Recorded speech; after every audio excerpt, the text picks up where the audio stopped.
사랑하는 은혜와 진리 장로교회 교회 여러분, 어젯밤도 평안하셨습니까? 오늘도 하나님이 우리에게 허락하신 그 은혜에 합당한 삶을 살아가는 저와 여러분이 되시기를 주님의 이름으로 축원합니다. 오늘 새벽에 만나 본문은 이사야 39장입니다. 이사야 39장 1절로 8절을 제가 읽어드리겠습니다. 그때 발라단의 아들 바벨론 왕 무로닥 발라단이 히스기야가 병들었다가 나았다 함을 듣고 히스기야에게 글과 예물을 보낸지라. 히스기야가 사자들로 말미암아 기뻐하여 그들에게 보물창고 곧 은금과 향료와 보배로운 기름과 모든 무기고에 있는 것을 다 보여주었으니 히스기야가 궁중의 소유와 전 국내의 소유를 보이지 아니한 것이 없는지라. 이에 선지자 이사야가 히스기야 왕에게 나와 묻되 그 사람들이 무엇을 보았나이까 하니 히스기야가 대답하되 그들이 내 궁전에 있는 것을 다 보았나이다. 내 창고에 있는 것으로 보이지 아니한 보물이 하나도 없나이다 하니라. 이사야가 히스기야에게 이르되 왕은 만군의 여호와의 말씀을 들으소서. 보라, 날이 이르리니 내 집에 있는 모든 소유와 내 조상들이 오늘까지 쌓아둔 것이 모두 바벨론으로 옮긴 바 되고 남을 것이 없으리라. 여호와의 말이니라. 또 내게서 태어날 자손 중에서 몇이 사로잡혀 바벨론 왕궁의 환관이 되리라 하셨나이다 하니 히스기야가 이사야에게 이르되 당신이 이른바 여호와의 말씀이 좋소이다 하고 또 이르되 내 생전에는 평안과 견고함이 있으리로다 하니라. 어제 본문이었던 이사야 38장에서 우리는 죽음을 선고받은 히스기야가 하나님 앞에서 진심 어린 간구의 기도를 드림으로 수명을 15년 더 연장받는 모습을 보았습니다. 오늘 본문 39장에 기록된 내용은 결론만 말씀을 드리면 하나님이 주신 은혜를 잊고 교만한 마음으로 자기 마음대로 행동하며 하나님을 버린 히스기야에 대해 하나님께서 준엄한 심판의 메시지를 선언하시는 내용이 기록되어 있습니다. 요약하면 38장은 히스기야가 보여준 믿음의 바른 태도가 기록되었다면 39장에서는 히스기야가 보여준 잘못된 태도를 보여주고 있는 것입니다. 오늘 본문의 시간적인 배경은 히스기야 왕이 38장에 기록된 사건을 경험하고 난 이후입니다. 38장에서 히스기야는 하나님의 은혜로 병이 나았습니다. 그래서 바벨론 왕 무로닥 발라단은 히스기야에게 사신을 통해 편지와 예물을 보냅니다. 그렇다면 히스기야가 병이 났는데 왜 바벨론 왕이 사신을 보낸 걸까요? 학자들은 당시 바벨론이 아직은 혼자서 아수르를 상대할 만한 제국이 되지 못했기 때문에 남유다 왕 히스기야에게 호의를 베풀므로 함께 반아수르 연합의 동맹을 맺자는 뜻으로 사신을 보냈다고 설명합니다. 히스기야는 그런 바벨론 왕 무로닥 발라단의 제안을 수락하였고 그런 의미로 오늘 본문에 나오는 내용처럼 바벨론의 사신들에게 자신의 보물창고와 무기고를 모두 다 보여주었다고 설명합니다. 중요한 건 하나님께서는 계속해서 히스기야에게 세상의 힘을 의지하지 말고 하나님만 의지하라고 말씀하시는데도 히스기야는 그런 하나님의 말씀에 순종하기보다는 다시 바벨론과의 협력 관계를 통해서 아수르에 맞서려고 했다는 것입니다. 히스기야는 죽음 앞에서 자신의 병을 고쳐주시며 새 생명을 허락해 주신 하나님의 놀라운 은혜를 경험했습니다. 어떻게 보면 자신이 곧 죽을 것이라는 선언을 들은 것은 아수르가 예루살렘 성을 포위하며 항복하라고 외쳤던 선전포고와도 같은 것이었습니다. 그 상황에서 히스기야 자신이나 예루살렘이나 할 수 있는 것은 아무것도 없었습니다. 그런데 그런 순간에 히스기야 자신과 예루살렘을 모두 구원하시며 그들의 생명을 보호하신 것이 바로 하나님이셨습니다. 하나님은 히스기야에게 그런 사실을 분명히 말씀하셨고 히스기야를 죽음에서 건져내 주시면서 예루살렘도 아수르의 손에서 건져내시겠다고 분명히 말씀하셨습니다. 뿐만 아니라 히스기야가 그것에 대해서 확신을 가질 수 있도록 해시계의 그림자가 10도 뒤로 물러나게까지 하셨습니다. 해시계의 그림자가 10도 뒤로 물러난다는 것은 자연 법칙에 어긋난 것이며 이것은 절대로 일어날 수 없는 일입니다. 그런데 그런 불가능한 일이 실제로 일어났고 이를 통해 하나님은 히스기야에게 하나님을 의지하는 것만이 유일한 해답이라는 사실을 분명히 보여주셨습니다. 하지만 히스기야는 자신에게 선물을 가지고 찾아온 바벨론의 사신들을 환대하며 또다시 바벨론과 함께 아수르에 맞서려고 했습니다. 하나님은 이러한 히스기야의 모습이 하나님을 의지하는 믿음의 태도를 또다시 버린 것이라고 판단하셨고 그래서 그에 대해 징계하실 것을 선언하십니다. 그 징계는 히스기야가 아수르와 맞서 싸우는 데 도움이 될 거라고 판단했던 바로 그 바벨론의 손에 의해 남유다가 멸망하게 될 것이라는 것이었습니다.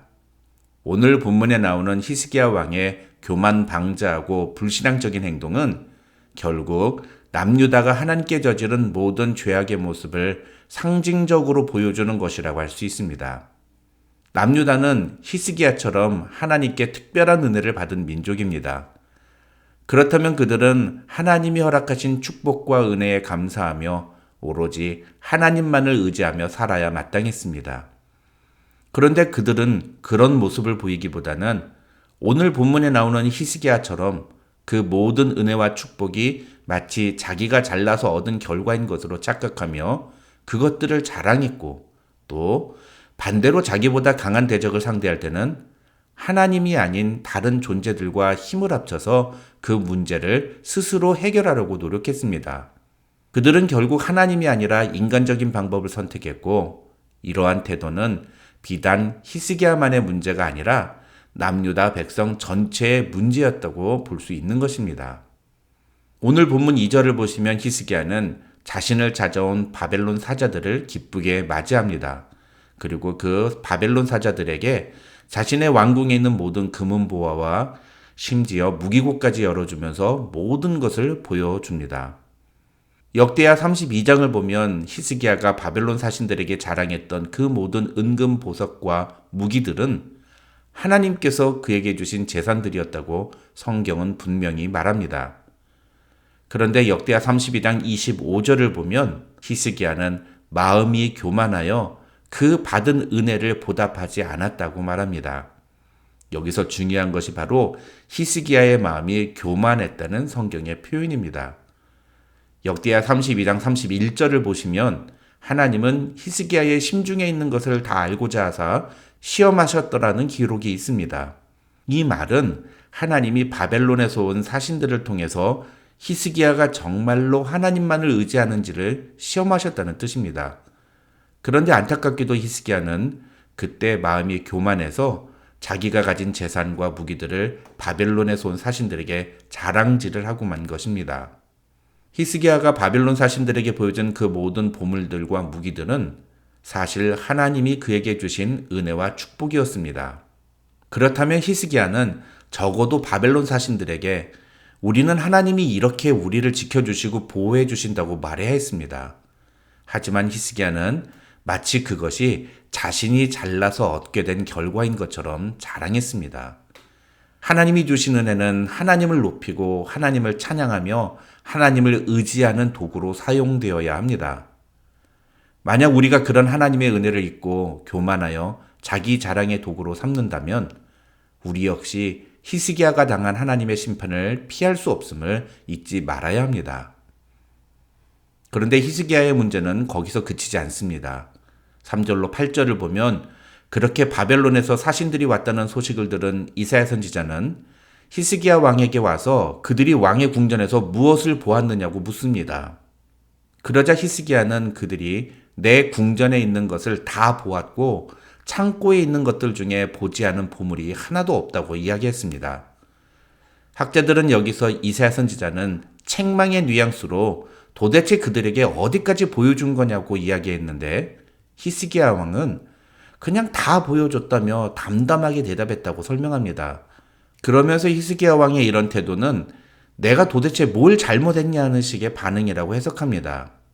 그리고 8절을 보시면 히스기야는 이사야 선지자에게 여호와의 말씀이 좋소이다. 그러나 내 생전에는 평안과 견고함이 있으리로다 라고 말하는데 이 말은 하나님의 심판의 선고에 대한 히스기야의 겸손한 반응이라기보다는 하나님이 공의로 이 세상을 심판하시는 것에 대해서는 자신이 판단할 수 없지만 어쨌든 내가 살아있는 동안은 하나님의 심판이 임하지 않고 나라가 평안하고 안전할 테니 그거면 됐다는 식이라는 겁니다. 이것은 정말 무책임하고 이기적인 모습이 아닐 수 없습니다.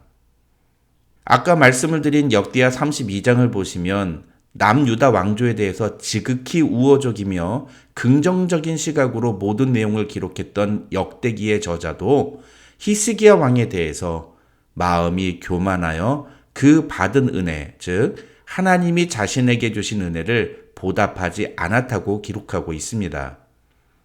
많은 사람들은 히스기야 왕을 요시야 왕과 함께 남유다의 영적 부흥을 이끈 믿음의 왕으로 알고 있습니다. 게다가 죽음을 맞이하게 되었을 때 기도로 수명을 15년이나 연장받은 기도 응답의 증인이라고 말하기도 합니다.